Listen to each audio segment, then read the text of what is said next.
This is not a white Arab. This is not a white Arab civilization.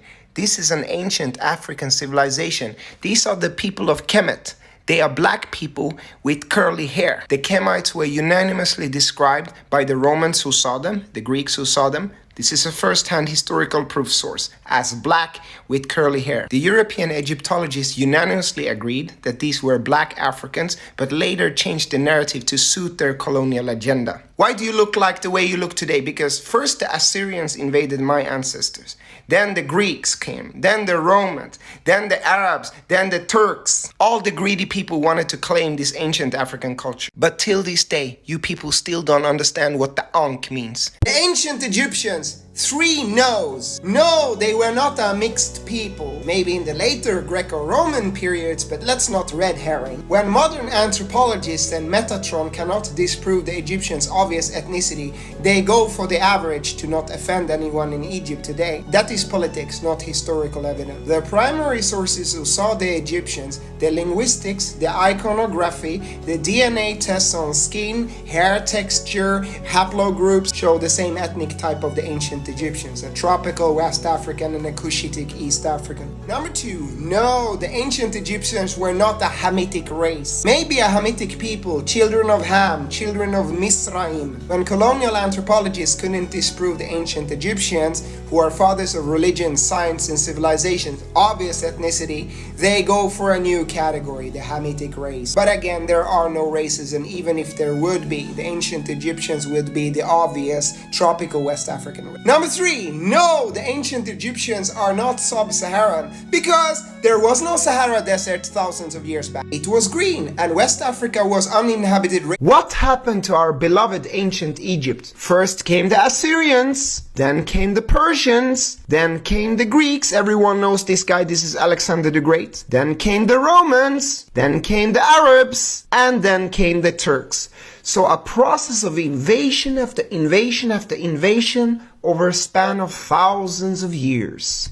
So the Africans in ancient Kemet started migrating south and southwest, becoming today's Fulani people, descendants of the Hebrew Israelites, the Wolof, the Ga, the Ewe, the Nubians, and so many others. Some stayed in Egypt, became mixed, and are today's dark-skinned North Africans, usually oppressed. If I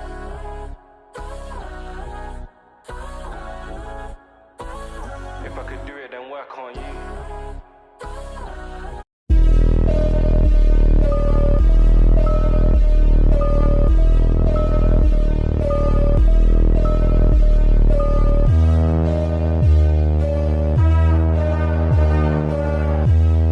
So someone tell me this. How has the UAE's gold reserve increased by over 25% in the first 5 months of 2025? Like, how is that even possible? Because they don't even have a gold mine. And yet, gold exports contribute to 30% of their non-oil exports. Like, surely Fredo and all the other UK rappers don't have that much gold chains. To the point that when they're in Dubai, the gold reserves increase by over 25%. Surely not. Where else, guys? Where else could they be getting this gold from? It's just a bit mad. Like, where could they be getting it from?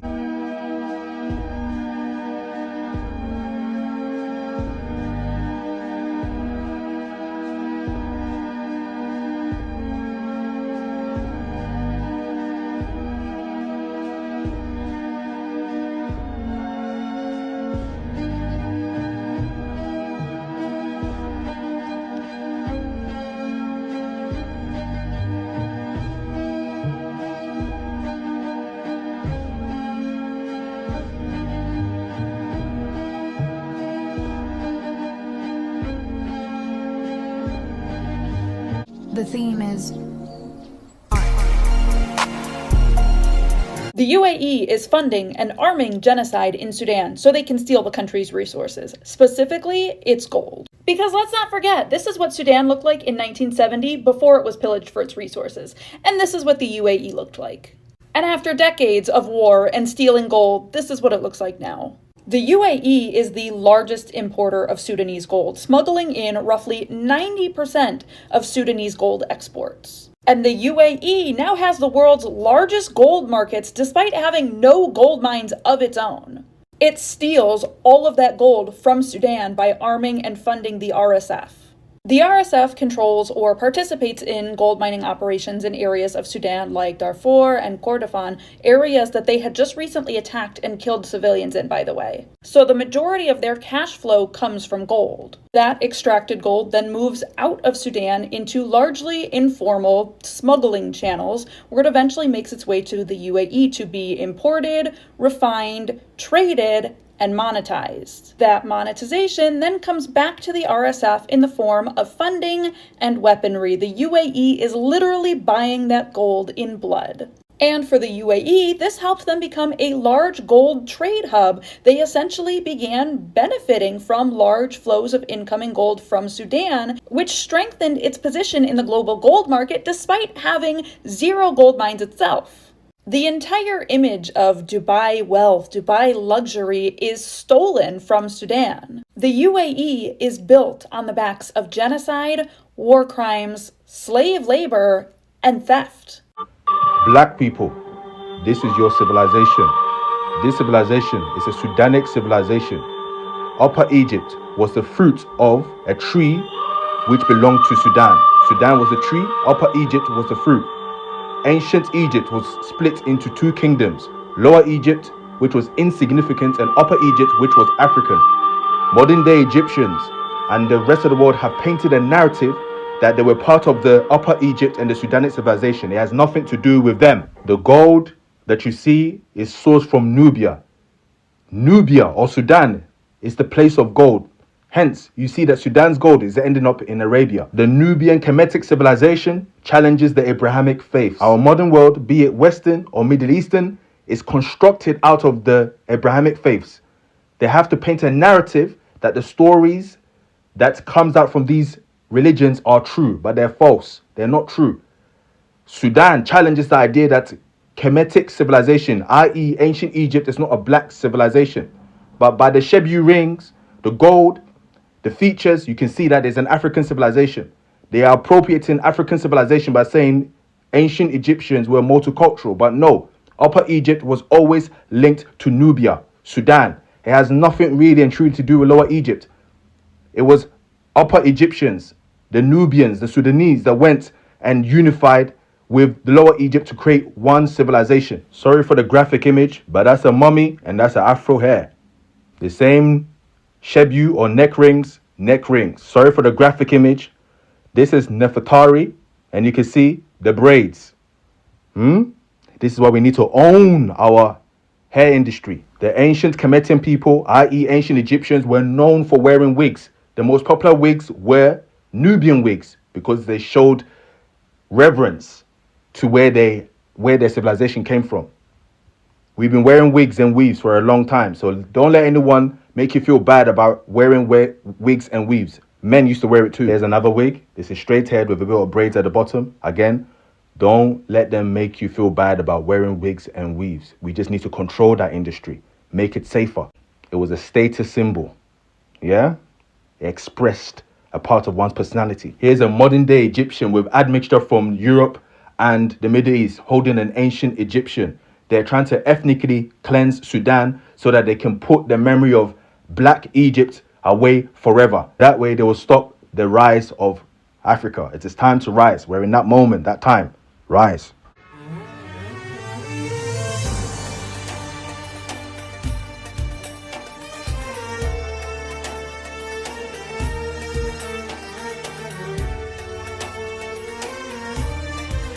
This is the four people of the world as known by the ancient Egyptians. You have the Libyan, Nubian, someone from the Levant, an Egyptian.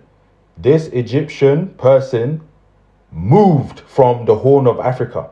They moved from the Horn of Africa. It's very, very important to know this. What is termed Afroasiatic languages or language family is actually what you will call Horn of African languages.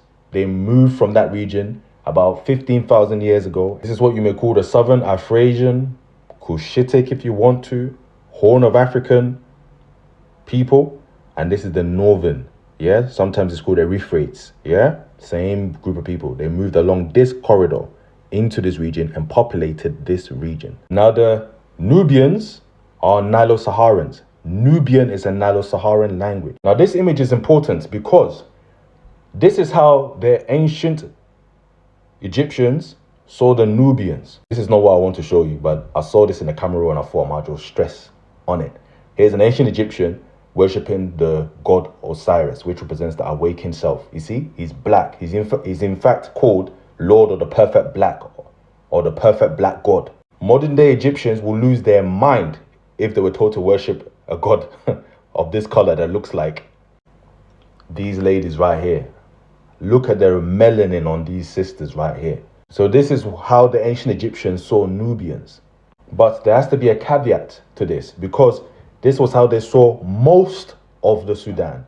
But it doesn't mean that most Sudanese look like this.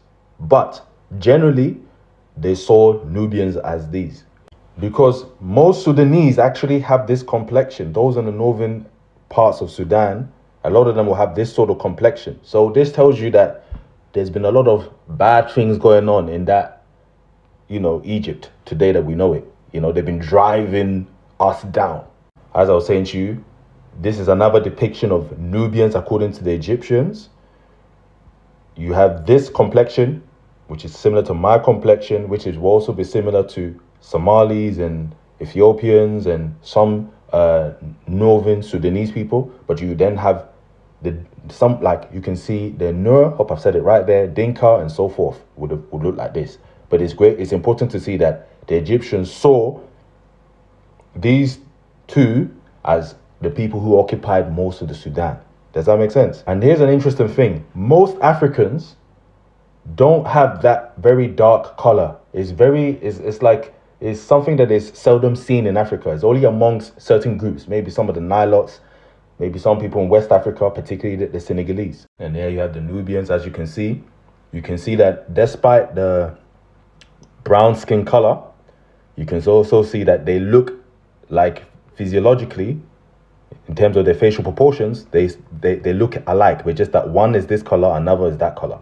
These are supposed to be Nubians, you see? So what's happened is that because of the invasions and the conquering, people have moved down. He's going to finish off with this image. This person is an Egyptian. This person has the complexion of people from the Horn.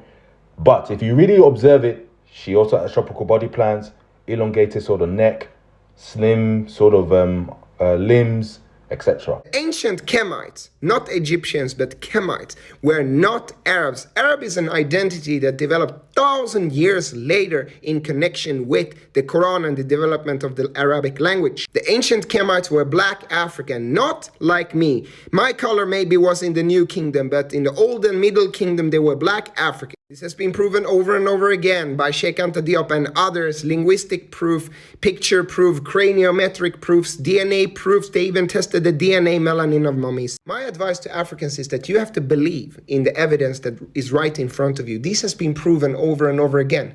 Don't wait for the white Arab invaders to believe. They won't believe because they have a political interest to not believe. But you believe in the truth. Taking over Sudan and ethnically Sudan and Arabizing Sudan is the last phase of this new world order, which wants to completely eradicate African history and African sovereignty from the face of the globe.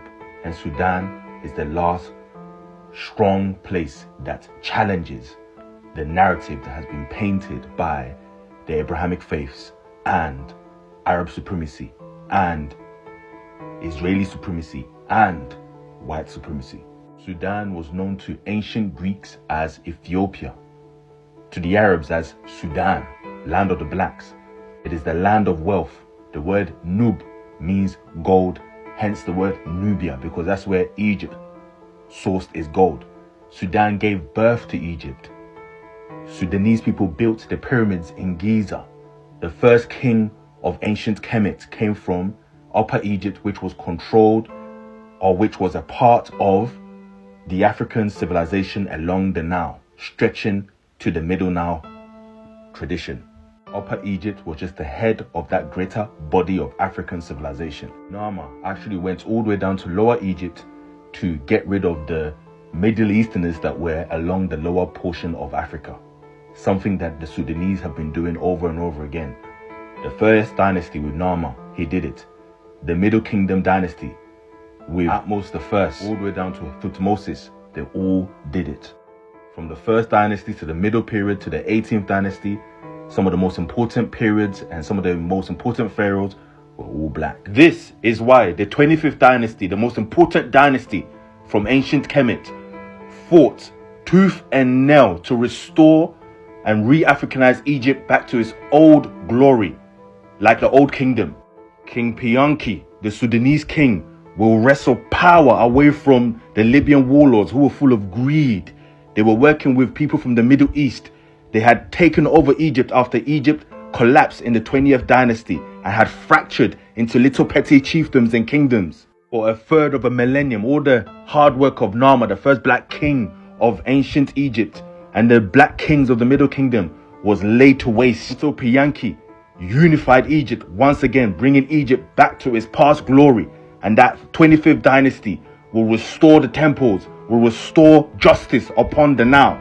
The Libyan kings and the foreigners will kiss the ground of Pianki for the mercy that he showed them for sparing their lives.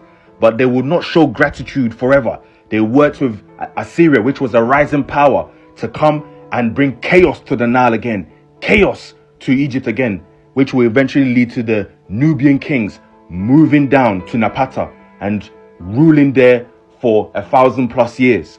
After the Nubians left and retreated to Napata, Egypt became overrun with foreigners and it has never recovered. But these foreigners will quickly realize that the wealth of Kemet, the source for Egypt's gold and glory, came from Sudan. And under Gaius Petronius, the prefect of Rome, he will try to penetrate Sudan, but he will be defeated by Queen Amanirenas, crushed. This will not be the only time that Sudan will have to fight for itself and fight for Africa. King Khalidurat will have to also defend and fight and push away the Arabs who were coming under Islam through Abdullah ibn Sa. Sudan and Africa till now are still fighting the Arabs and all the children of Abraham who are trying to take over Africa and take over Africa's wealth and eradicate and prevent the rise of the Pharaohs. It's Egypt that challenges the idea that God has a favored or a chosen people. It's Sudan that challenges the idea that it is not an African civilization. Sudan is still fighting. Children are being raped. Mothers are being unalived. The youth are being silenced. Africa, when will you rise? We are Egyptians, not Arabs. We are the descendants of the ancient Egyptians and the owners of the greatest civilization in history. We are the owners of the land. We are the greats, the descendants. Look at this bead-like dress from Sudan. Amazing, isn't it? Interestingly enough, she's wearing modern clothes underneath it. But generally, it will be like this. And, you know, because African cultures respected women, they didn't sexualize women's bodies, you know, because women are more than just bodies. Women can be literally having see-through dresses like these, and it will just be normal. This is an example of what I mean when I say that Africa, we once was in a very high state of consciousness, and it waned over time. The zenith of that was ancient Egypt with the building of the pyramids. Here's another example of it. This is, you know, you can see the traditional stuff there, the bead-like dress going down. Here's another example. And then you got these with their bead-like dresses. This is a famous depiction of a bead-like dress. Another group that used to wear bead-like dresses that was see-through was ancient Kemetians or Egyptians. As you can see before, these groups of people are doing it. They're not doing it for show. They're not looking ridiculous. Yeah, as modern day Egyptians, when they wear it, they look ridiculous. But when Africans, we do it, we just been doing it. It's just our thing. Here's a bead-like dress. Again, see-through, like what I was saying before, because African people, we were operating at a high state of consciousness. We didn't think a woman is an object like the Abrahamic faiths, like the patriarchal religions and the system and the current model that we have today. Excuse the brown paint that has gone from this image. Modern day Egyptians will say this is a white woman, but if you really look, you can see the brown paint is gone. But anyway, bead-like dresses. Here's another variation. One great scholar once said that the history of Africa and Africa's future will remain suspended until African historians dare to connect it with ancient Kemet.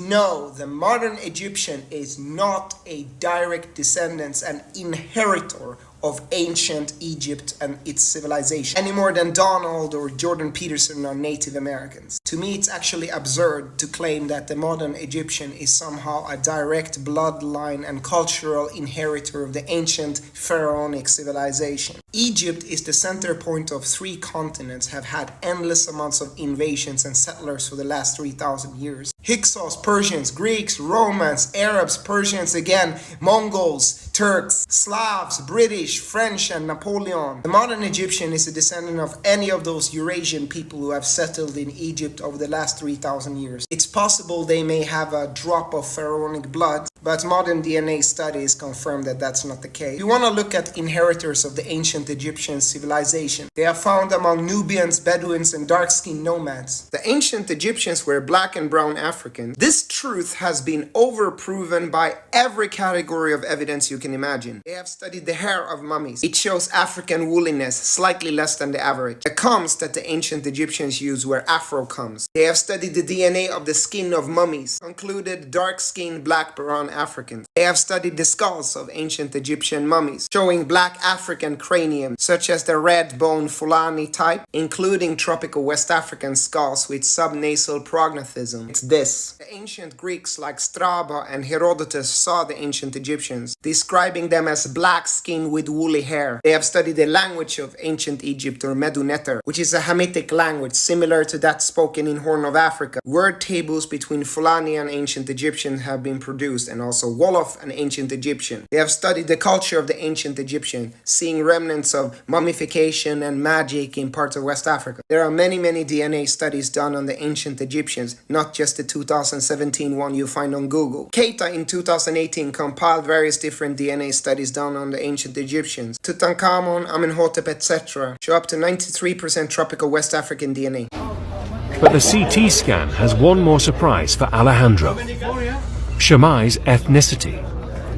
Well, they have just told me that Shammai have a Nubian feature, which means that their ruling family was probably Nubian, and that was unexpected. Examining Shammai's anatomy closely, the thickness of his bones and the shape of his nasal cavity, the anthropologists think he was a black African, likely from neighboring Nubia.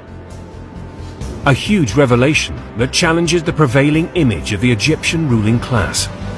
We always thought the ancient Egyptian elite were Mediterranean type, and in this sense, Shammai is representing the society of the frontier, in which different ethnic groups were mixed. At the end, it doesn't matter the color of your skin. Shammai was Egyptian.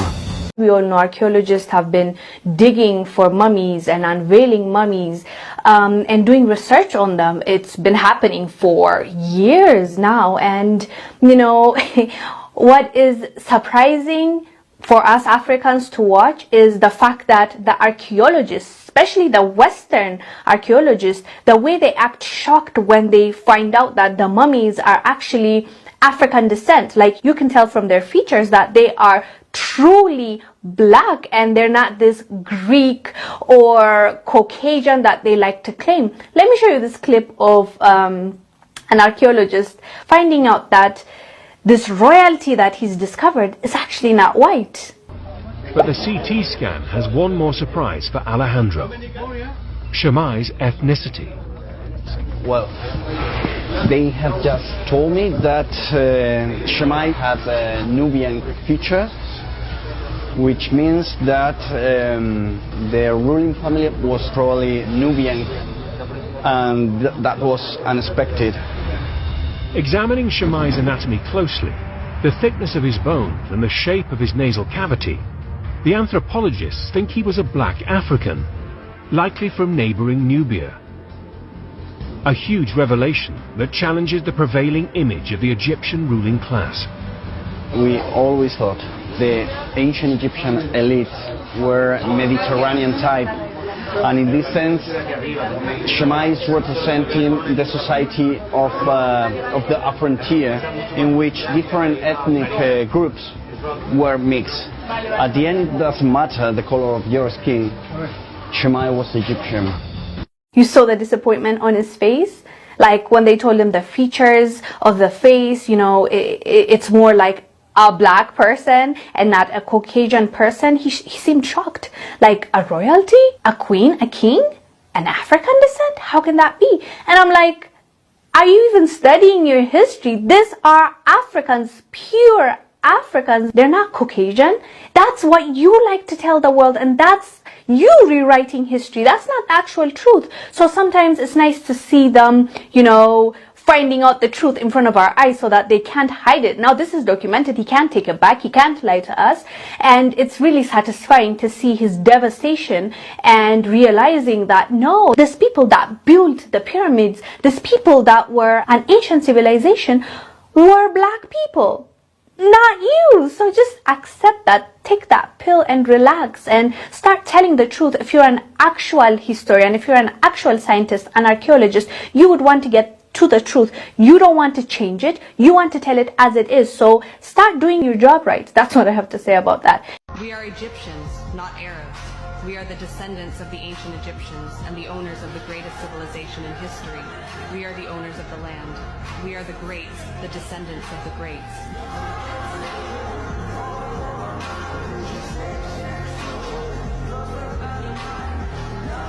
And then she said,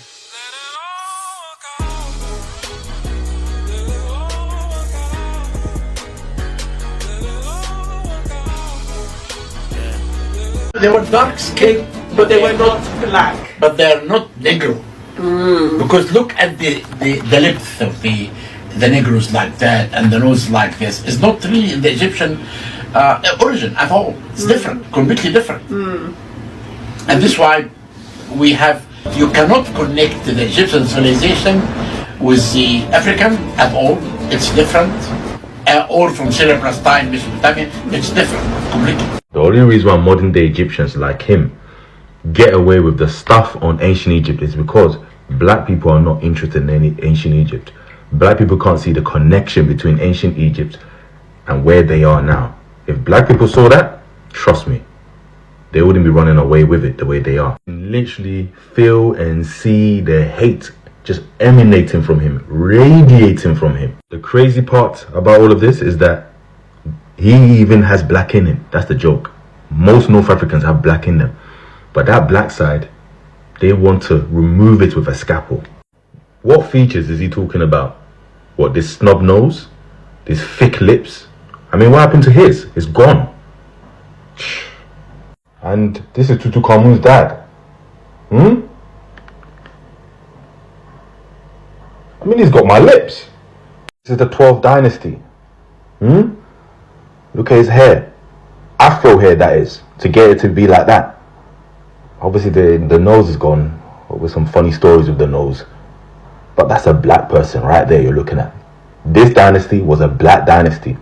For those who keep talking about, oh, there was only the Nubian dynasty that influenced Egypt. The Middle Kingdom was primarily influenced by people from the Sudan.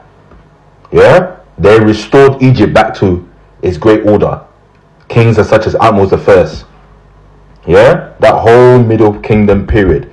It was the Nubians that came from Upper Egypt and then started getting rid of the invasions from the Middle Easterners. African people or black people are not trying to convince the world that ancient Egypt is their civilization. No, we're running with it. I'm running with it. Because no one asked questions when other people and other groups were appropriating it and running with it. I'm not asking questions, or I'm not answering any questions or whatever. Running with it. Ancient Egyptians were black. Their culture was black. Their customs was black. Their philosophy was black. Their religion was black. The way they done their hair was black. The culture came from Central East Africa, including the Sudan, all the way to Somalia. Here we have an Egyptian doing the hair of another Egyptian. It's said that a picture speaks 1,000 words. That is, 1,000 words will try to convey what one picture will be able to communicate or convey. A video speaks 1,000,000 words. And obviously, real life is going to communicate the truth. Watch this. Literally similar to the image that I showed you before. It's exactly the same, really. Exact same culture, exact same tradition, exact same pose, doing the exact same thing. I wonder what that stretchy substance is that they're using to, stitch their hair together. This would have been a good thing to know. Because back in the day, we used to use things to curl our hair. But look, these brothers are curling their hair using a very unique substance. Same thing. The Sudanic and African origins of tattoos and scarification. Here is a topic that it doesn't matter where you are from in Africa, particularly from the west to the east to the south, you will be able to relate to. Behind me is one of the oldest mummies ever discovered in the southern parts of Egypt.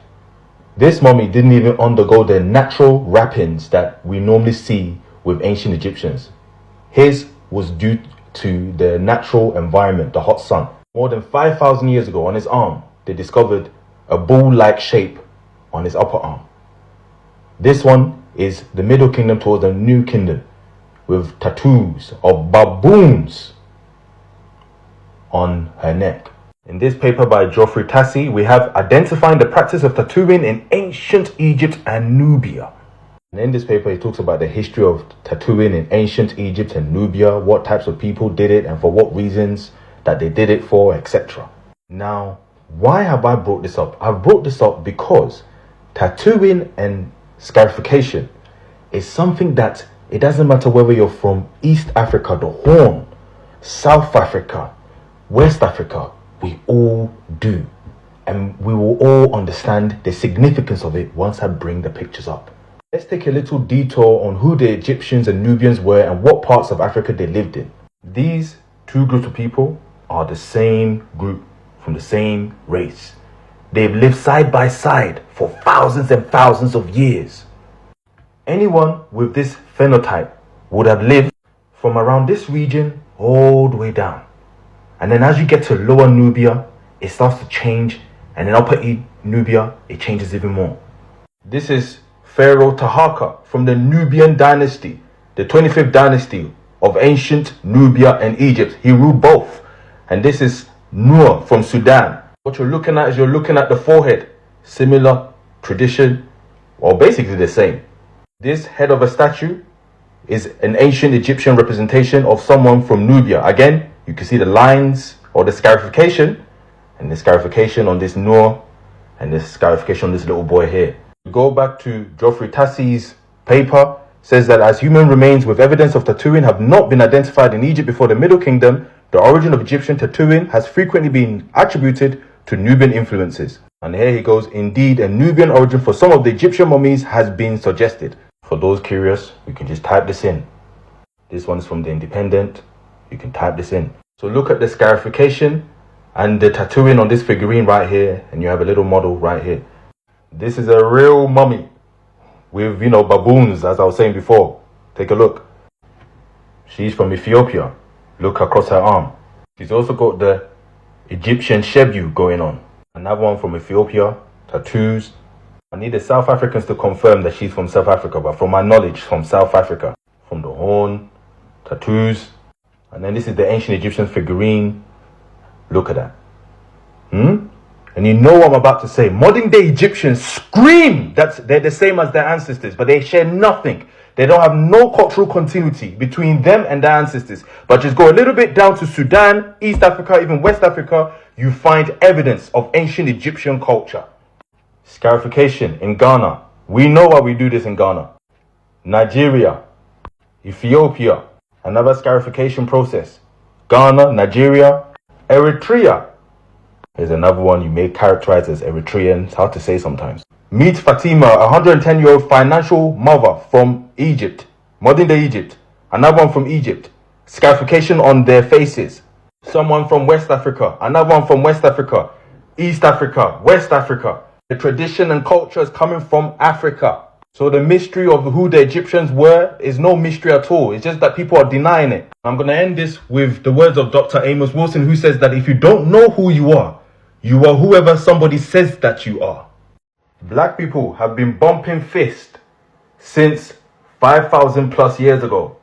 Here, let's take a look at ancient Kemetian, ancient Nilotic, ancient African wrestlings. If Africa is the home of humanity, then you're going to have the first civilization in Africa, wrestling being done first in Africa, etc. So let's go into the art of Montu or Ogun. Let's go. We need that in this time that we're in. A bit of Montu wrestling, a bit of Ogun wrestling, and the art of warfare and discipline for the young men. Let's get into it. In the ancient Egyptian tomb of Bakhet, who was a governor of ancient Egypt from the Middle Period, you see wrestling in the tomb. Modern day Egyptians will swear that it comes from them, but really and truly, it comes from the Sudan. And then it spreads to East Africa, spreads to West Africa. Wrestling in the Nuba Mountains. Literally. Look, so similar.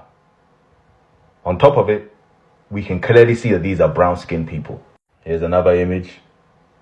Now, what's really interesting is that I've been saying that Sudan is the root of a lot of our cultures in Africa. And I'll show you why. If you're observant, you will notice that in Africa, people from Senegal, this individual here, will share a tremendous amount of affinity with this person from Sudan, Dinka.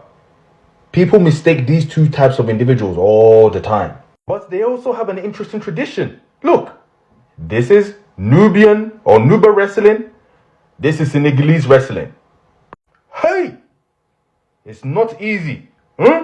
Imagine meeting these men. Wrestling has a long tradition in the Senegambian region. Now look at this picture. To me, I know for a fact that this is why guns were invented. I mean, imagine coming upon this guy. And I'm no small man myself. And I've got a heart of a lion. But even so, I'll think twice. So look at that. Observing two traditions, we see that two groups of people don't just share phenotypical features, but they share cultural features, and it also speaks volumes about something. Niger Congo people moved from the Sudan a long time ago. They are part of the Niger-Cofodian language group. And just by observing these two cultures, the Senegalese and the Nubian wrestling, or people from the Nuba Mountains, etc., you can actually see that there is a lot of truth to it. Anyway, I hope you enjoy this. Look after yourself and take care. We are Egyptians, not Arabs. We are the descendants of the ancient Egyptians and the owners of the greatest civilization in history. We are the owners of the land. We are the greats, the descendants of the greats.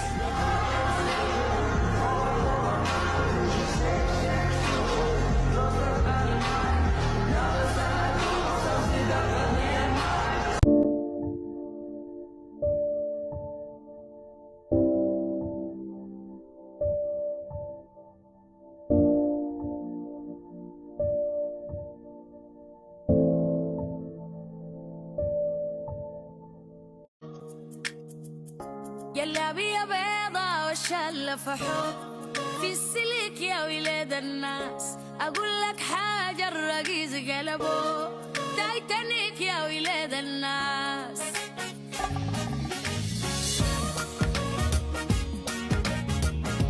الطاقية بيضة وشلة فحوط في الخليف يا ولاد الناس أقول لك حاجة الرقيز قلبه بالكتيف يا ولاد الناس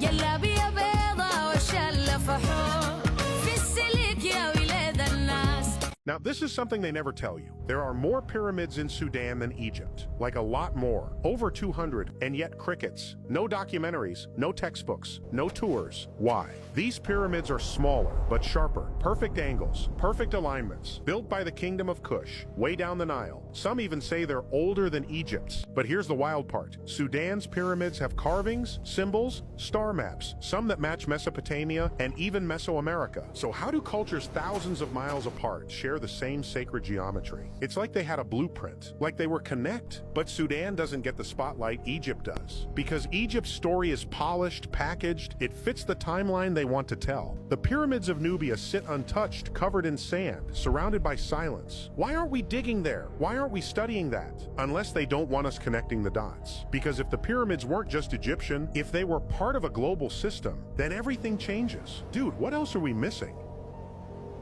You are looking at the Nubian pyramids of Meroe. They are not located in Egypt, but in Bajrawiya, North Sudan. This hidden gem is so rarely visited that even my Sudanese friends were visiting for the first time with me back in January 2023. These steeply angled pyramids are the tombs of the legendary kings and queens of the Kingdom of Kush, more distinctly known as the realm of the Black Pharaohs. They were Egypt's 25th dynasty, resonating power and mystery from the heart of the Nile Valley. The pyramids you see here stand in what was once the city of Meroe, which became Kush's third and last capital starting around 590 BCE. The kingdom then thrived until 350 CE before declining due to factors like the Aksumite invasion, shifting trade routes, and desertification. In case you're wondering why the pyramids are ruined, that's because an Italian piece of shit desecrated the site by blowing up 40 pyramids to steal their treasures back in the 1800s. To this day, we are not sure what was found and further investigations should be encouraged. Although it seems ruined and forgotten, there's still hope to learn more about this enigmatic culture. As their still undeciphered text, the Meroitic script remains a tantalizing link to their rich and complex history. And amid the current conflict engulfing present-day North Sudan, it's crucial to remember the irreplaceable heritage at stake. The Meroe pyramids are majestic testaments to human creativity. So let's pray for a brighter and more peaceful future for Sudan. Watch this video. Who built the pyramids? Africans. Humans. Africans built the pyramid. You mean humans built the pyramids? Yes, humans, Africans. Africans. Yes, we need to specify that. Why do you need to specify that? The pyramid is in Egypt. And? Egypt is in Africa. So this is quite funny with you guys actually, because as soon as it's something good, you want it to be labeled that blacks did it, right? Isn't that quite interesting? The pyramid is in Africa. If it would have been something negative, you would tell me to not label it. Why do you need to specify Africans did Europeans built the pyramid. Is that what you I'm not saying humans built it at all. There is still no proof. I'm telling you that the pyramid is in Africa. And? Africans built the pyramid. That's the thing we don't know. We will never know. Who built the Statue of Liberty? Well, that was French people. Oh, Europeans. Not aliens. Hey guys, I just want to present you the scale of the pyramid here. Allow me to present myself. Here's one stone. Can you still see me?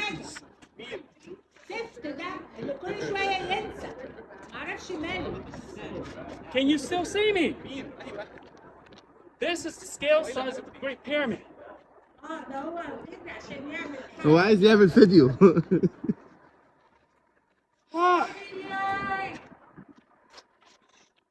When the Romans conquered Egypt, they wanted to crush the Egyptian population. So they did things like they banned Egyptians from owning land. They banned Egyptians from riding horses. They banned Egyptians from doing anything but wearing the color blue. And the Romans did this because they knew that the Egyptian population was going to be complicated to rule over. The Egyptians kept rebelling, so the Romans kept massacring them by mass crucifixions. And they would just crucify whole segments of the Egyptian population and then say, look, this is going to happen to you if you keep rebelling. And of course, the Egyptians just kept rebelling. Then by the time it got to 31 BC, Egypt's civilization was 4,000 years old. When Alexander the Great conquered Egypt and went to the pyramids for the first time and gazed upon the pyramids, the Giza pyramids were 2,300 years old for him. So when he was looking at the pyramids, he was going, I can't believe this is 23 centuries old, just to give you a little sense of this. We are as far from Alexander the Great as the pyramids were from him. There's a profound difference between Kemet and Egypt. Egypt is a Greek word that was used to describe one temple in Kemet. And so Kemet was ruled by indigenous African people. Egypt was ruled by Greeks for approximately 600 years. So if you look at that image on the screen, you can see 9 African rulers of Kemet and 3 European rulers of Egypt. If you read what the Greeks said, not what we think, but if you read what the Greeks said, they got everything from Egypt. They got all their knowledge from Egypt.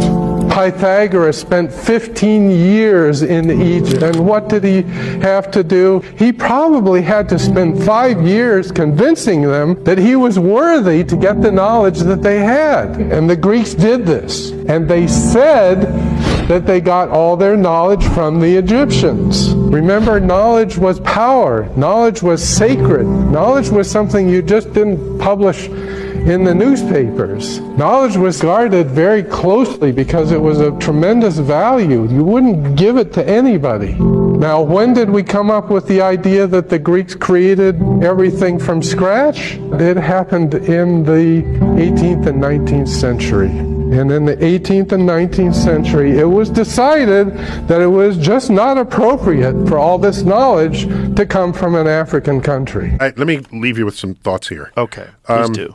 There's a section here on race and color, which is another thing with the variation of what we have in the world. Just a point I want to make. When European anthropologists started running through Africa and started describing what they saw, their urge was to say, everyone in Africa is this thing, and they have dark skin, woolly hair, and that is a thing. And they called it a race, and they called it the Negroes, okay? And this is our attempt to classify into few categories something that might actually, in real life, be on a spectrum. We know that the human species began in Africa. And everybody who populates everywhere else in the world came out of Africa to do that.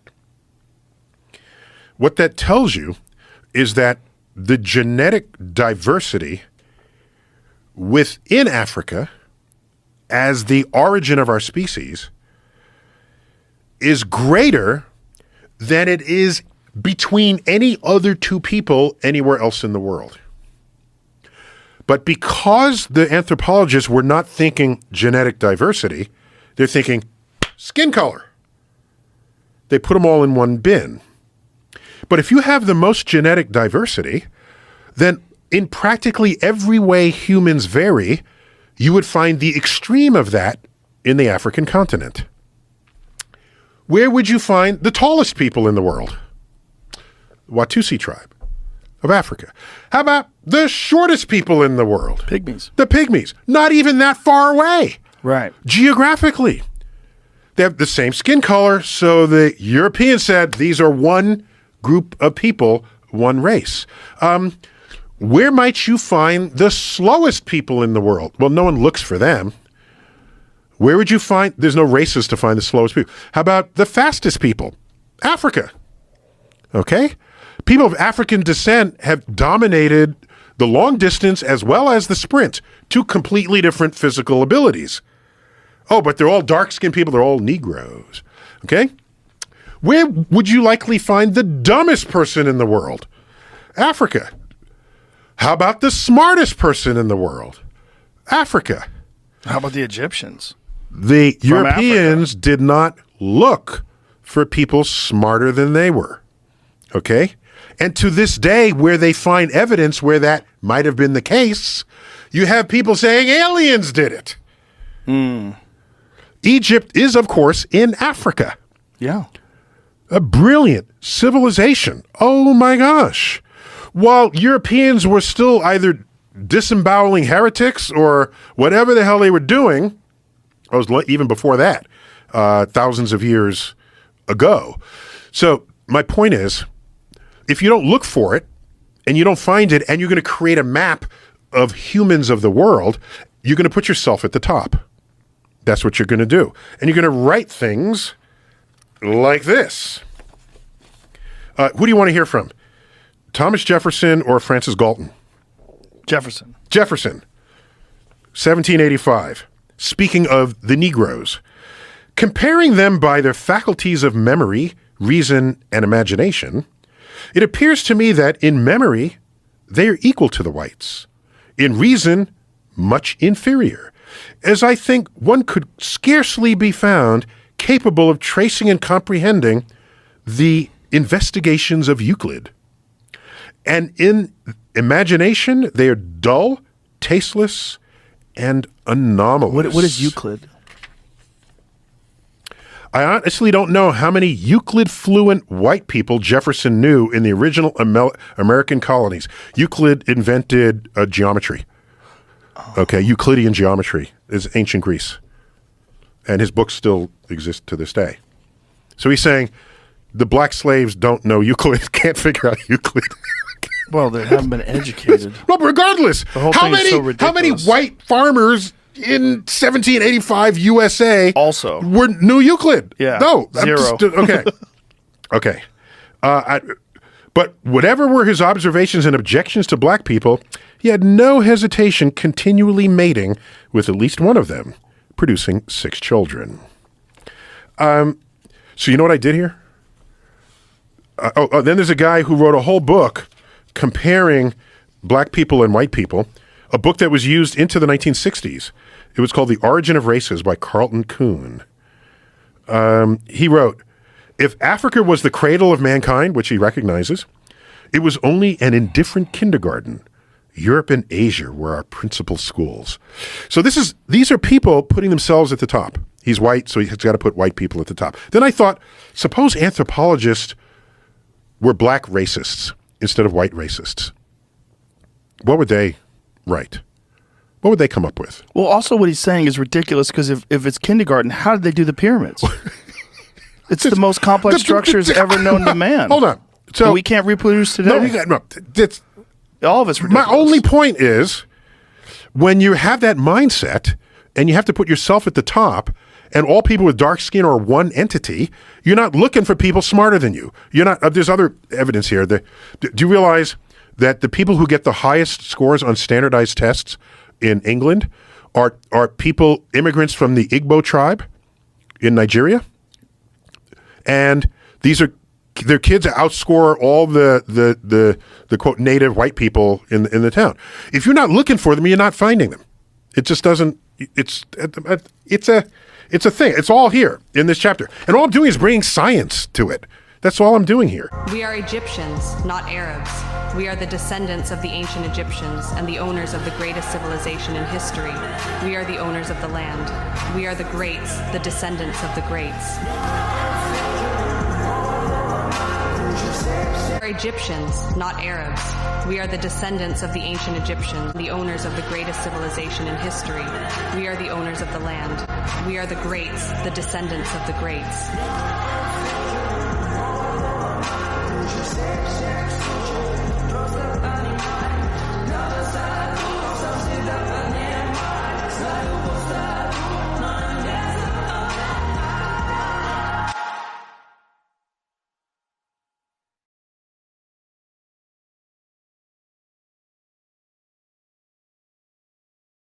We are Egyptians, not Arabs.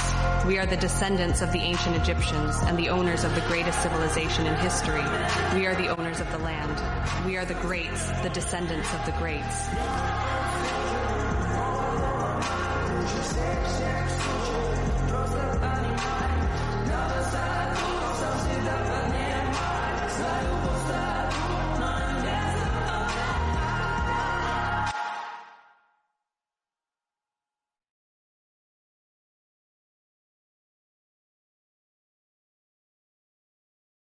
We are Egyptians, not Arabs.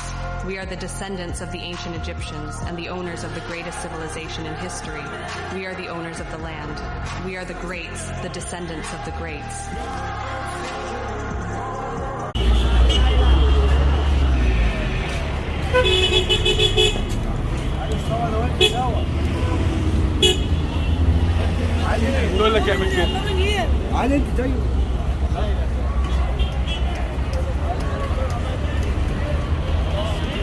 ده البتاع دي جهاز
the modern resident in Egypt is not a direct descendant and inheritor of the pharaonic civilization. They are living in a land of historical artifacts. But I am living in Amsterdam, Netherlands. My ancestors didn't build ships and travel the world pirating and colonizing and enslaving. Very simply, Egypt is the center point of 3 continents. This region has been invaded so many times historically. Hyksos, Persians, Greeks, Romans, Arabs, Persians again, Mongols, Turks, Slavs, Napoleon, the British. The modern Egyptian population has different ethnic background. They can descend from any of those invasions or historical events. Some of the modern Egyptians may have a drop of pharaonic blood, but claiming that the Arabs, so to speak, have directly inherited the ancient Egyptian civilization is absurd. The inheritors are more among the Nubian population, the dark-skinned Bedouins, the nomadic peoples of Africa and Kush. Racism in the Arab world. Let's talk about it. This is Mariam Hussein from Morocco, 2020, doing blackface on TV. Here is Tanya Saleh from Lebanon doing blackface in Lebanese TV. Here is an Egyptian show doing a blackface in 2018 in mockery to African people. Here are some of the victims of blackface, like the Sudanese are commonly mocked in Arabic media. Melanated Egyptian Nubian, which is a minority in southern Egypt today. Also the Yemeni black Arabs or melanated Arabs and minority. And the funny thing is that these melanated Sudanese Egyptians, Yemenis are some of the original people, but they are usually in a lower caste in society and heavily oppressed by racism. Arabs are not descendants of pharaohs. No, they are not. What you call Arabs today, the white Arabs, they are descendants of Byzantine Greek, Persian, and Turkic invaders. And if you look at Greek, Persian and Turkic people, they just look like white Arabs. The pharaonic people or the Kemites are black African people with a black African culture resembling around Ma'at. There are many tribes who have descended from the ancient Egyptians today, such as Ethiopians, Eritreans, Somalians, Sudanese, Fulani, Berber, Tuareg, etc. Black Arabs also, but that's a separate story. Should Egypt be taken back by black African? Whoa, wait a minute. What do you mean by black African? Do you mean Bantu? All Africans are not Bantu looking. That would be the agriculturalists who work in the tropical areas of Africa, the powerful type of African. Yes, it's true that the old kingdom of Egypt was likely more Bantu, let's say, but the Middle and New Kingdom Egypt would have been more Hamitic in features. The Hamites are the indigenous people of North Africa and also East Africa. The Hamite, which comes from children of Ham, children of Noah, have typical features. They live in the desert. Many of them are nomads. They are very thin. They have alkaline features. Yes, the original Hamites are black, such as, for example, Tebu, Tuareg, Fulan, Nubians, and nomads in Eritrea, Ethiopia, Somalia. The Hamite is typically very proud and very stubborn and very single-pointed in their analysis, which is why most Hamites today would be Muslim. What frustrates me in African-American analysis of Africa is that they sort of oversimplify and put everyone into Bantu-ness. The more Bantu you are, the more African you are. But the desert people and savannah people do not look like the heavy agriculturalists. And the Hamitic type is typically not the one that you would have taken as slaves. We are simply too thin. I mean, look, if you go to Senegambian region, you go to a Fula village, most people there are thin as sticks. Then you go to an agricultural village.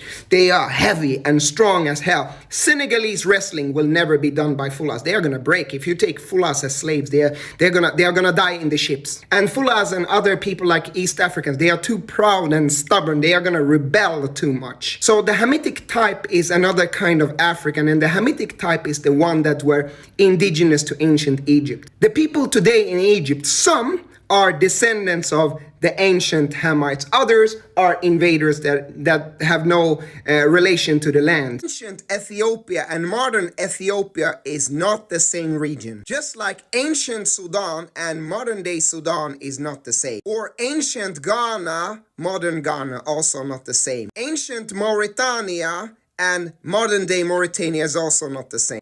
The level of ignorance I have to deal with when teaching African history. The ancient Greeks divided African people into Libyan and Ethiopian. Ethiopian means burnt face. So Ethiopia is actually Nigeria, Congo, or those areas that the Arabs later called the Sudan. You see the connection. Ethiopian means burnt face. Sudani means black person. The Greeks and also Western mappers until recently called the Atlantic Ocean the Ethiopian Sea. So when the Rastaman says we want to go back to Ethiopia, the Rastaman is descended from Nigeria and Congo. He is smarter than a whole lot of people on the continent. When you study the history of the Ma'afa, the transatlantic slave trade, many of those who were brought to Jamaica came from the Nigeria, Benin, Cameroon, Congo region. That is a very unapologetic fight to the death region. Some of the ethnic kingdoms in that region, the white man didn't even want to enslave them because it was too difficult to break them. Jamaicans still have that spirit. They are indomitable as a people. It's no coincidence that it was a Jamaican bookman who went to Haiti and led the Haitian Revolution. You understand? When you look at Nani, when you look at Cujo and Akangpong and all those revolutionary Jamaicans, it's no coincidence that they had so many revolutionaries on that island, because they brought that African spirit that can never be broken. And if African people are going to be free, geographically in the Caribbean or globally across the world, Jamaica will play a role in it. Just like when I go to Africa, I say it all the time.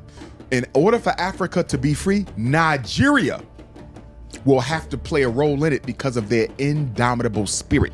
You can see that the Jamaicans and the Nigerians have the same blood. It's like, it's undeniable. So number one, that spirit of revolution. And then when you take the Rasta culture and what that did, and when you take Bob Marley's success and reggae and what that did, and of course the greatest Pan-Africanist and greatest organizer of all time, Marcus Garvey, you know, coming from Jamaica and others, you understand. But I think when you look at their national heroes and the Pan-African impact that they had, Bob Marley was a Pan-Africanist. The Rastafari are Pan-Africanists. Marcus Garvey, the father of modern Pan-Africanism. John Brown Russworm, the revolutionaries that came over out of there. You know, even to the slave revolt leaders, you know, Sam Sharp, you know, Paul Bogle. When you look at the Pan-Africanist nature that is at the foundation of the revolutionary Jamaican spirit, it helps you to understand why they are so feared and loved around the world. You know, they're so unapologetic that when some people are trying to kick off revolutionary movements, if they're not sincere, they will screen for the Jamaicans. They want to make sure I don't have no Jamaicans in this, because I know when the Jamaicans come, they come to war. They come to fight. You don't invite the Jamaicans unless you're sincere. You understand? Because I would probably say per capita, you know, there's some of the greatest revolutionaries that the race has ever produced. Wow. Hunter-gatherer admixture facilitated natural selection in Neolithic European farmers. This paper particularly talks about the spread of light skin by the Neolithic farmers into Europe, changing the way Europeans look now, giving them the complexion that they have. Under the same papers, and there are multiple papers on this, North Africans will claim that somehow they evolved light skin before the Neolithic Revolution. Can't make it up, but this is the nonsense that they're talking about. And they get on to me because I'm like, it doesn't even make sense. It doesn't make sense. Like, just on the surface, one must bear in mind that South Africa, in some cases, is probably colder than North Africa. You have the oldest human beings living there, and they did not evolve to have the traits that North Africans have. That's because the traits that North Africans have, the skin complexion that they have, the hair that they have, is due to migrations and invasions into North Africa. Basically, what took place in the central Western Europe, or that region, due to the Neolithic Revolution that spread those light skin alleles and all the traits or the phenotypes that go with that. That's what took place in North Africa. Do you see what I mean? And it wasn't an instant thing. It was a gradual thing from at least 8,000 years all the way down to the Arab invasion as well. To say this is nothing crazy. I don't even understand why people are getting on to me. I am just stating facts You can't have it both ways. You can't claim that somehow, some way, 10,000 years ago or 8,000 years ago, like light skin wasn't that prevalent, and then somehow, some way, the Egyptians aren't black.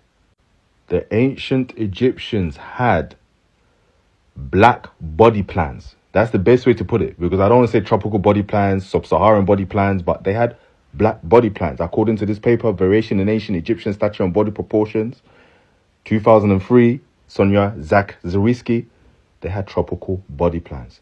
This was this study actually confirms an older study in 1983 by Gay Robbins and Christopher Shute. And body plans is to do with your limb proportions like humerus and radius and femur and tibia and so forth. The study actually goes, this result is in agreement with previous research that found no significant change in body proportions between the pre-dynastic period and the Middle Kingdom. The ancient Egyptians have been described as having a Negroid body plan, Robbins, 1983. And this goes that the raw values in Table 6 suggest that Egyptians had the super Negroid body plan described by Robbins. The values for the brachial and crural indices show that the distal segments of each limb are longer relative to the proximal segments than in many African populations. Can you imagine? And what many of you won't see is that Egypt is a desert. For you to have a body plan that is tropical, black, yeah, you would have to have spent a long time in the tropics. So this shows you that the theory that they were Mediterranean, the theory that they were Asian or European is false. You see that? In order for you to have this tropical adaptation.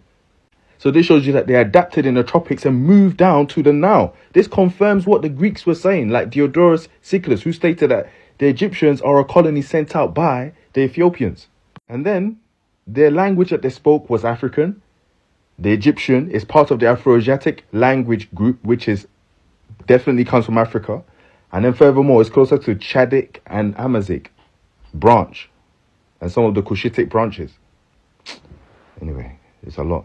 Egypt is preparing for a war, but the reason why is not what you think. And I'm not exaggerating. Egypt has said, quote, "Our military and defence forces are ready to deal with this situation." Now, what I'm talking about here is something you might not know about, but it is really important. In fact, it's so important that Egypt is not the only country that's preparing to go to war over this. And that's the dam that Ethiopia opened last month, which you might have heard about. It's the largest dam in Africa, and it stretches across the Nile. On the surface, it might seem like a great idea. The dam can generate enough power for millions and millions of people. But the part that you might not have heard about is how this affects countries downstream, like Sudan and Egypt. If you don't know, Egypt is already in a water crisis. They don't have enough water for the amount of people they've got, but they get 97% of the water they do have from the Nile, the same Nile that Ethiopia just built a dam across. Now, the history of this dam goes all the way back to 2011, when Ethiopia first started building the dam. And ever since then, the country's Egypt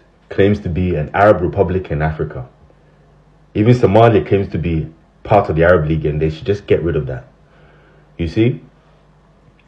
Always calling us that stupid, outdated term that doesn't make no sense geographically, sub-Saharan, claims that the civilization which we can all see that has to do with black people has got nothing to do with us. All kinds of racism, all kinds of hate. Now you want to meddle in African affairs. The guy was saying the Nile. No, it's the blue Nile that's coming from Lake Tana. It's got nothing to do with Egypt, you know. It's the Nile. It's the section of a river in Ethiopia that they built a dam on. Ethiopia doesn't need to answer to Egypt. Who the hell is Egypt? The crazy part about it is that in the wet seasons, Egypt gets most of its rivers from Ethiopia. Then in the dry seasons, the rest comes from the White Nile. So Uganda, Rwanda, all of them need to start building dams and also using the river to farm. Why must Africa suffer and sacrifice for a group of people that don't even consider themselves Africans, hates Africans, and on top of it, denies the African element of that civilization that they literally make money off, that they think is haram?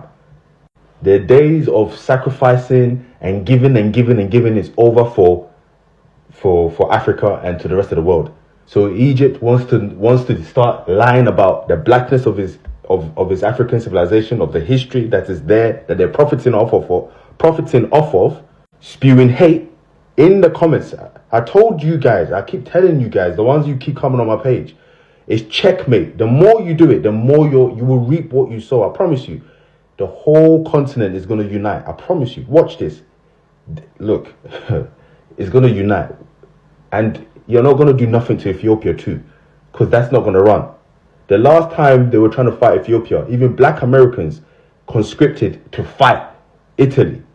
You think they're going to stand and watch you guys touch Ethiopia?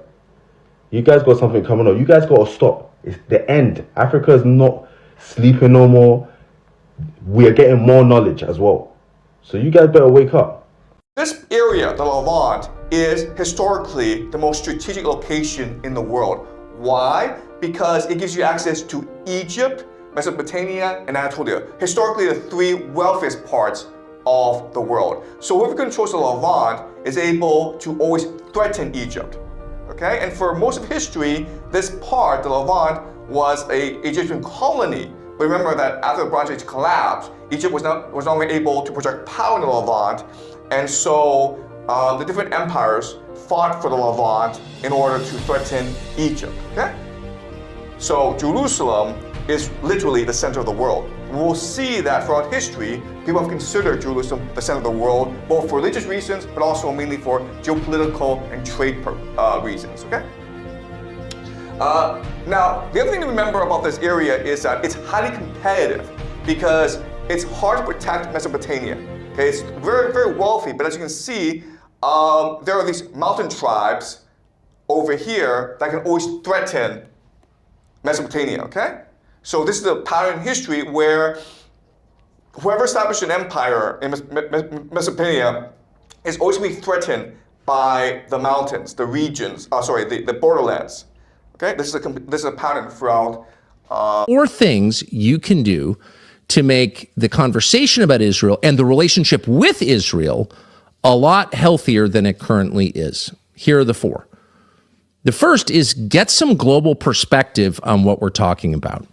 The United States is a nation of 350 million people. It has some of the deepest natural resources in the world. That would include energy and water, agricultural products. The United States, however it's managed, is a powerhouse globally and always will be because its strength is inherent. It's a huge, decisive country in the scope of world history. The United States makes things happen.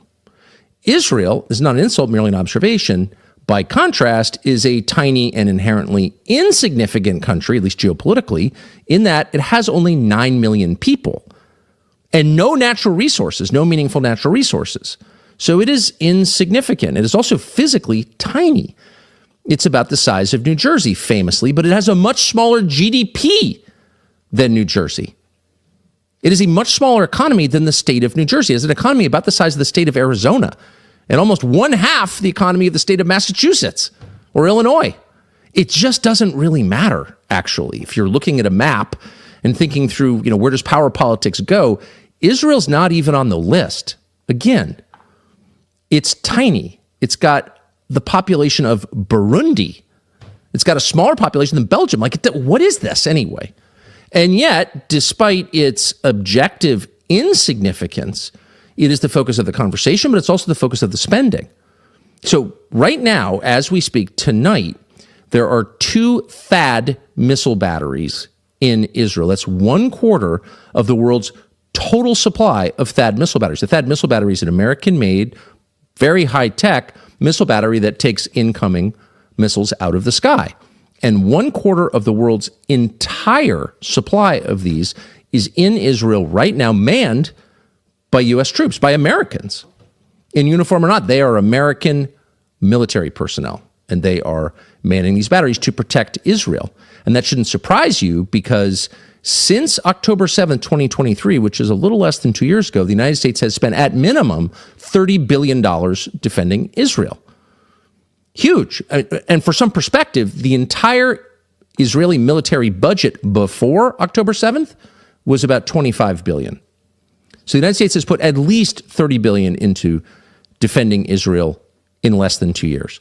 Over the course of its existence, a little less than 80 years, the United States has put $300 billion, at least, those are just the on-books numbers, into supporting Israel. $300 billion.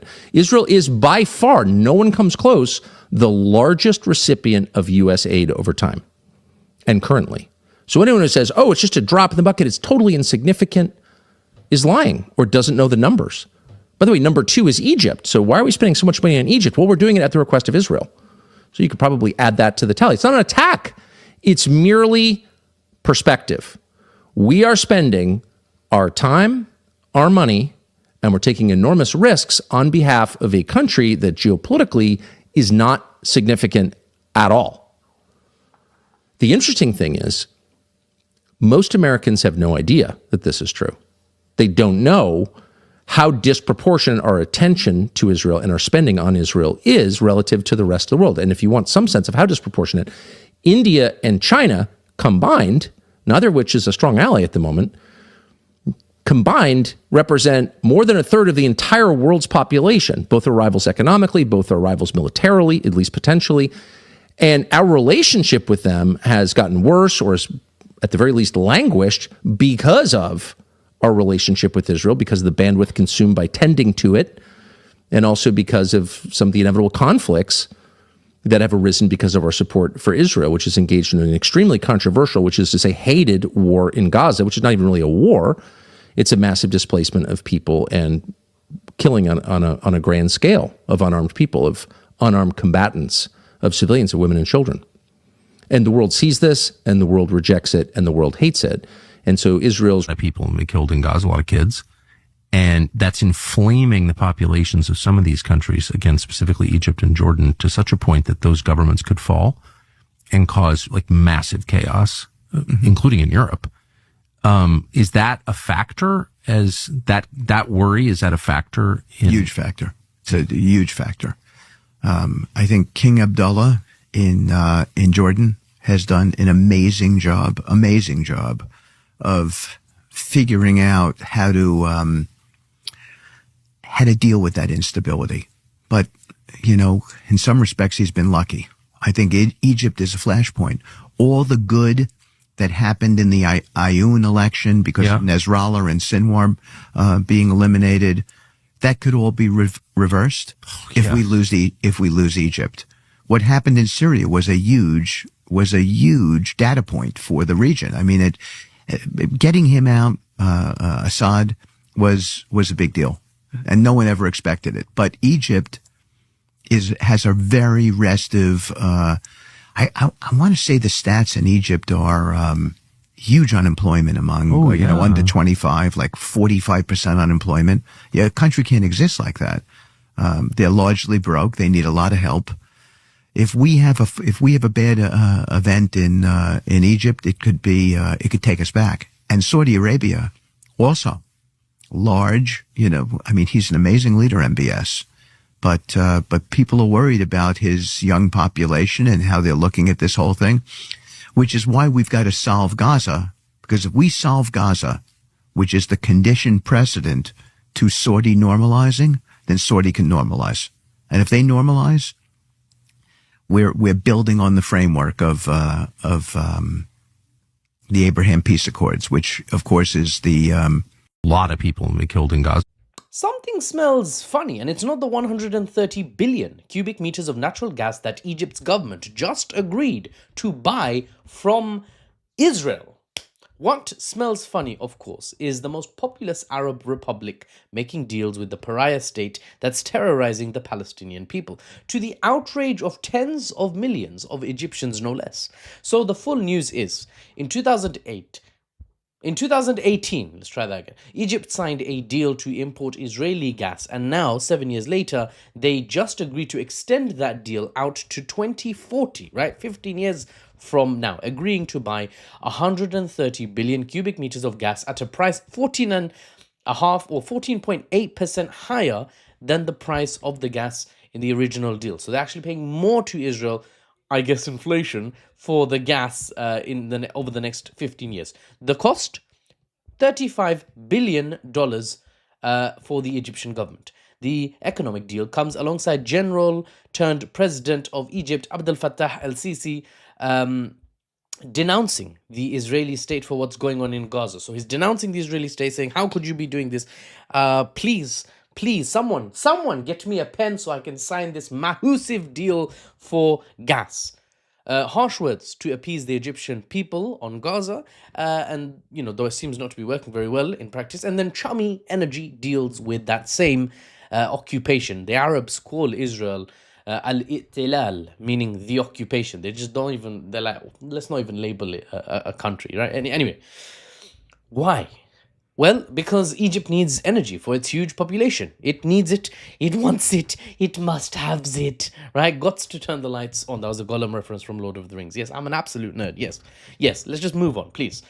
My brother just today called me a geopolitical nerd. I was like, yeah, okay, that checks out, actually. So anyway, Egypt wants to turn the lights on. Israel is really nearby. Even if we're buying, from Israel, I guess it's okay. Now, let me get into it. Bear with me. All right, strap in if you haven't already. If you haven't put your seatbelt on already, you're driving unsafely. So hear me out. This kind of reminds me of Mundungus Fletcher. Have you guys watched Harry Potter? There's this character, bald, betrays Mad-Eye Moody, gets him killed, and then Umbridge uses his magical eye as a door knob type door watcher thing. Anyway, Mundungus Fletcher, he would go into houses and loot them for valuables. Like the House of Black, Sirius Black's house, after Sirius, got listed on the stock market, so to speak. And he'll just sell the items that don't belong to him on street corners in the wizarding world for his own profit. So he'll make a profit, but the merchandise is absolutely not his. It's just stolen resources. Now, why did I mention that? You guys connect the dots. Now, energy deals like this are very hopeful for the involved nations geostrategically. They're a sign of long-term stability, and Israel just salivates whenever it's like, oh, recognition, normalization. Oh, yes, they think we're one of them. They think we're one of them. They think we're actually the owners of this land. They get so excited, bro. They get so excited. So this is great for Israel. But the deal Egypt signed, you see, has some important teensy-weensy details that I do want to share with you all. It's not prepayment. It's not bulk payment for the gas. It's pay as you flipping go. We get the Palestinian, the Israeli gas. We get it and then we pay for it, right? What this indicates is that the Egyptian government knows its 110 million strong population would much rather trade with others, even if it's trade for the valuable gas that's needed to keep their lights on. Perhaps, for example, civilized nations such as Qatar, Russia, Turkey would be better sources of gas, say the Egyptian people.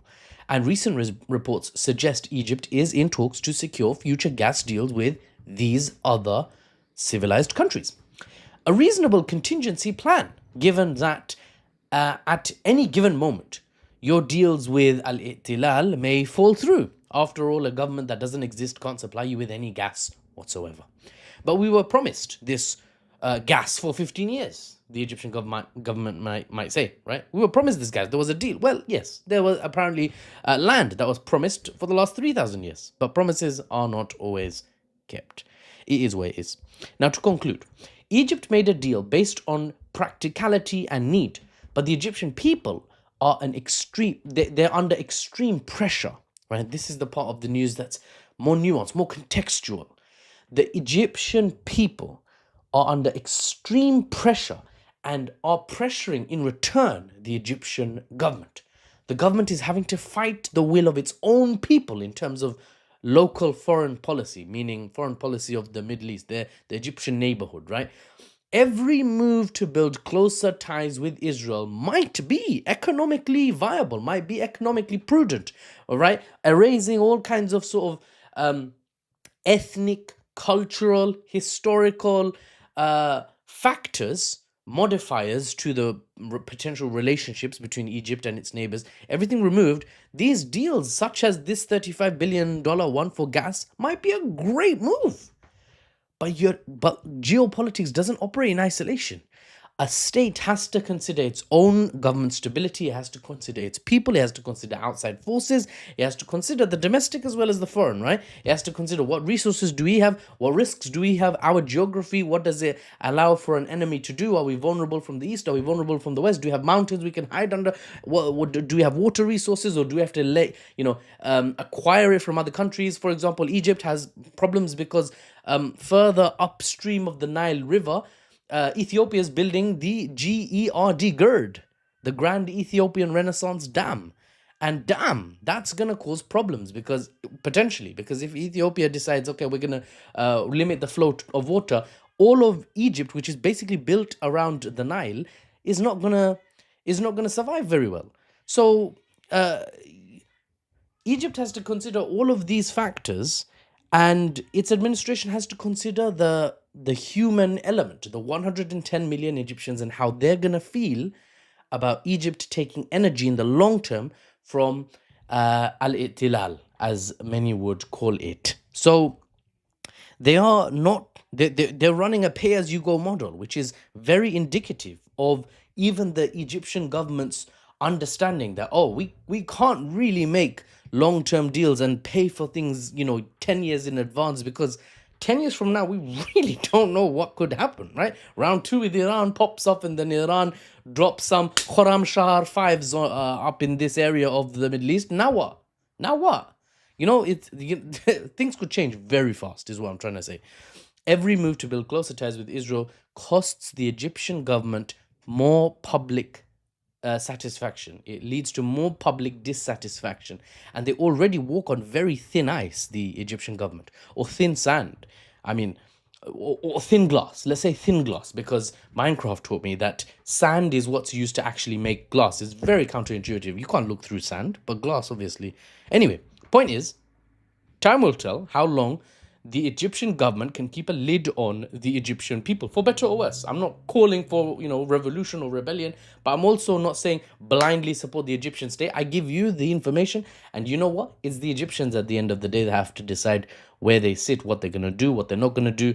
There's so much to talk about for Egypt, so much, right? It's so much to talk about Ethiopia. There's so much I have to do for Africa. Oh my God. Oh my goodness. Goodness me. Anyway. Time will tell if Egypt can keep a lid on their population, or if they will bend to the citizens' will in some places to reach a new normal where the government's actually accepted. Or will there be a revolution and a return to democracy? Time will tell. For now, opposition to the state in Egypt is tightly bound. So even if you're unhappy with what the state is doing, you best shut up if you don't want an unmarked van rolling up to you the next day, and then hasta la bye-bye. You might be seeing Tutankhamun very soon, not in the afterlife. I'm not getting religious here, but I'm saying, as in, like, you might be a mummy. And anyway, dissent, what I'm trying to say is, dissent is not tolerated in Egypt under the current administration, for better or worse. I'm just giving you the information, okay? Just giving you the information. The people in Egypt are watched very carefully. The administrative capital of Egypt has been moved for anti-revolution security. And the Palestinian, Israeli, gas keeps flowing. It's like that Ross thing where he kept saying Rachel instead of Emily. What is that? I keep saying Palestinian. Damn. Anyway, for now, the gas keeps flowing. Pay as you go. And for the unbiased news and analysis without the Western spin, I'm Mahfouz, and I'll see you on the next one. Subscribe to my YouTube channel.